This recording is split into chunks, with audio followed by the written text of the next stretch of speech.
Let me just, let's start with the macroeconomics of India and especially the last, say, 15 to 20 years.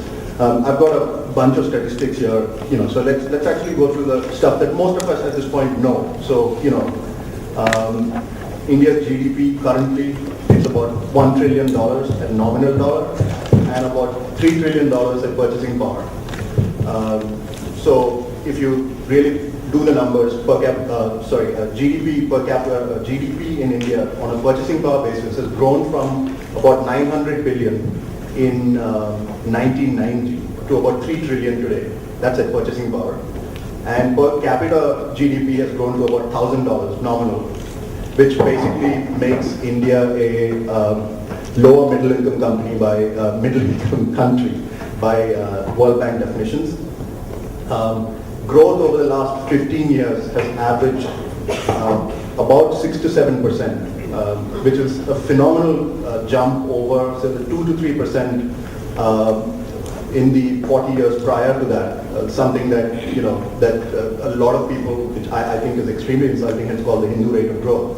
But it's jumped from that to about 6 to 7%. Services currently account for about 55% of the economy. The share of industry is growing. Abject poverty, if you look at it at less than $1 a day, has dropped to about 23% of the population from about 34% of the population in 1991. FDI has been growing steadily. If I remember the numbers, FDI has just gone well over $20 billion for the year. And foreign reserves have obviously, people forget that, we were where Pakistan is today, which is with about $1 billion in reserves, which meant that we had about 2 weeks of imports. And it's gone up to about 300 billion, which is steadily decreasing as the RBI tries to protect the rupee. There's been tremendous success stories in corporate India, and also the sectors. Cell phones being the prime example of that, where they've gone from nothing to 300 million in about 10 years' time. So there are plenty of these success stories that all of us are very familiar with. The question is that the whole truth? Does the growth story that all of us are familiar with, and when I say all of us, most of us who read the English language media, is that the real story? Most of us tend to think that that is the real story. How has growth really affected the vast majority of this country, and what percentage, what population is it actually affecting currently? Is it 100 million people, 200 million people? Where is it at? Now, Mudit has done an enormous amount of research into some of this, so maybe you can jump in and give us your take on what is really going on. Thank you very much, Ruben. Thank you very much for Thai ISP for inviting me for this panel. It's a privilege and an honor to be here. Can you hear me now? I was just thanking everybody, they've invited. It's been a great honor, and I'm in great company, out here. And Ruben wished that I should be on this panel, and his wish is my command. So, I took up this challenge, and what's really interesting is, there are a lot of words in, the next 800 million, challenges and opportunities. These are very many words. And it got me thinking, who are these 800 million people? How do I describe these 800 million people? And then what are the challenges? What are the sets of opportunities? And I think we have a very eminent panel to discuss opportunities. So I'm going to talk a bit about who these 800 million people are. And, I'm going to present statistics. They might seem very boring, but it's actually a revelation. Right from 1993, ever since liberalization, the mantra was liberalization, 82% of our population was poor or vulnerable.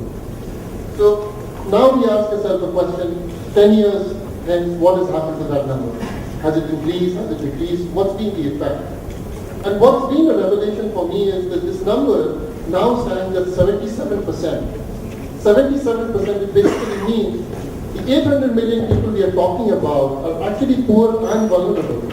And I don't want to go into the definition of what I mean by poverty. These are numbers, anybody who's interested, we can go into specifics.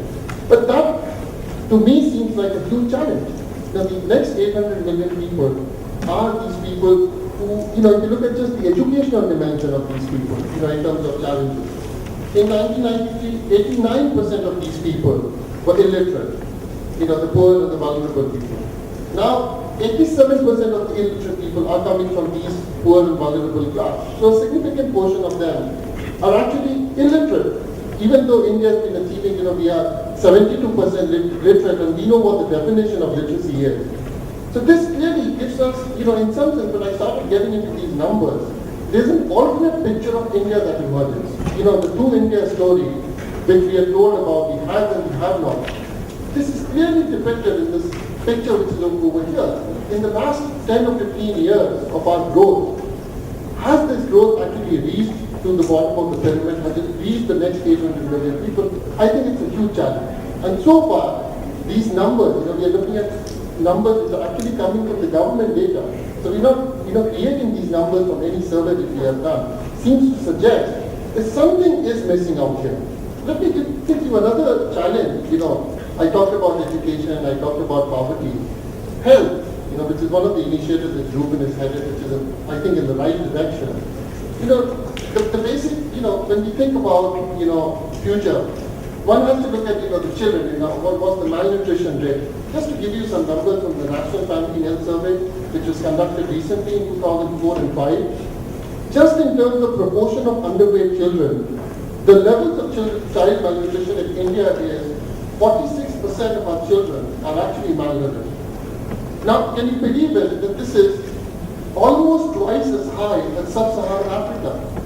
There the rate is 27%. We are almost twice as much children are malnourished in India. So we talk about, the growth rate in India. And sub-Saharan Africa has not experienced any growth that we have experienced, both at GDP levels, per capita levels. So what's going on out here? Is there something we are missing?